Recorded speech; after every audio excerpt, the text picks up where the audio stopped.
बच्चों आज हम लोग सीखेंगे परिमाप और क्षेत्रफल के बारे में। तो जैसे कि आप देख रहे हो हमारे पास दो तीन आकृतियां हैं। ये क्या है? आकृति है। ये किस चीज की आकृति है? स्क्वायर की। ये क्या है हमारे पास? और ये क्या हमारे पास? है। तो हम इन्हीं आकृतियों का परिमाप निकालेंगे और क्षेत्रफल निकालेंगे। ठीक है, तो सबसे पहले हम क्या करेंगे, इन आकृतियों को हम यहाँ पर ड्रॉ करेंगे। ठीक है,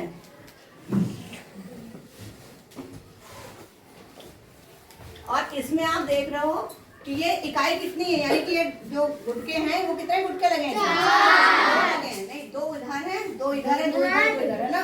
तो इसकी लाइन हम देखेंगे। परिमाप हमारे पास क्या है? ये दो इकाई है, यहाँ भी दो इकाई है, यहाँ भी दो इकाई और यहाँ भी दो इकाई। यही तो हुआ। तो जब हम परिमाप निकालते हैं वर्ग की परिमाप, उसका सूत्र होता है 4 गुणे भुजा, है ना। क्योंकि आपको मालूम है कि भुजा वो वर्ग जो होता है उसकी चारों भुजा बराबर होती हैं। तो जब हम परिमाप निकालेंगे तो ये भी, ये दोनों बराबर, ये चारों बराबर है ना, दो दो की। तो परिमाप का सूत्र होता है वर्ग की परिमाप का 4 गुणे भुजा। तो यहाँ हमारे पास भुजा कितनी है? 4 भुजाएं हैं और माप कितनी है? 2। 4 गुणे भुजा की माप है 2। कितना आ जाएगा? आ जाएगा।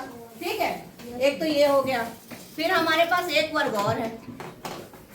ये हमारे पास है बड़ा वर्ग थोड़ा। इसमें इकाई कितनी है? 4 इधर है, 4 इधर हो गई, 4 इधर हो गई और 4 इधर हो गई। ठीक है, तो ये 4, ये 4, ये 4 और ये 4। तो इसका परिमाप कितना हो जाएगा?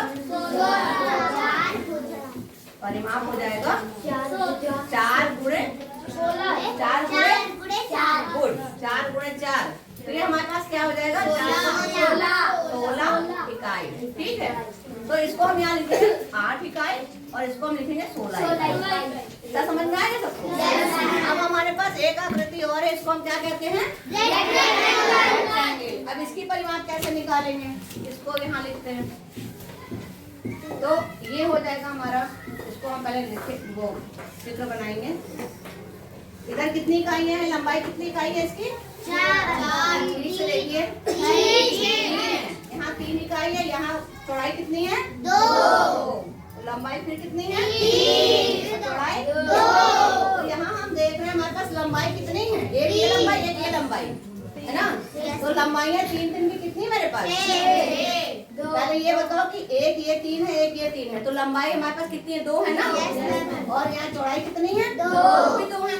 तो इसका जो परिमाप होता है, आयत का परिमाप जो होता है, उसका फार्मूला बदल जाता है। आयत का परिमाप होता है, हमारे पास लंबाई भी 2 है, चौड़ाई भी 2 है। तो हम क्या करेंगे? 2 पहले लिख लेंगे, उसके बाद लिखेंगे लंबाई प्लस चौड़ाई, है ना। फिर इसको हम ब्रैकेट बंद कर देंगे। अब यहाँ लिखेंगे हम 2। लंबाई हमारे पास कितनी है? 3। और चौड़ाई कितनी है? 2। कितना हो जाएगा? 2 5। अब 2 को 5 से गुणा कर दो, कितना हो जाएगा? 10 क्या? 10 इकाई। ठीक है, इतना समझ में आ गया सबको? परिमाप सबको क्लियर हो गया? अब हमको क्या पता करना है, इसका हमें क्षेत्रफल क्या होता है। परिमाप सबको क्लियर हो गया? तो यहाँ पे हम लिख देते हैं वर्ग का परिमाप। इससे तुम लोग भूलोगे नहीं ना, ये वर्ग का परिमाप। ठीक है, ये भी वर्ग का परिमाप है। ठीक है, तो ये वर्ग के परिमाप है और ये आयत का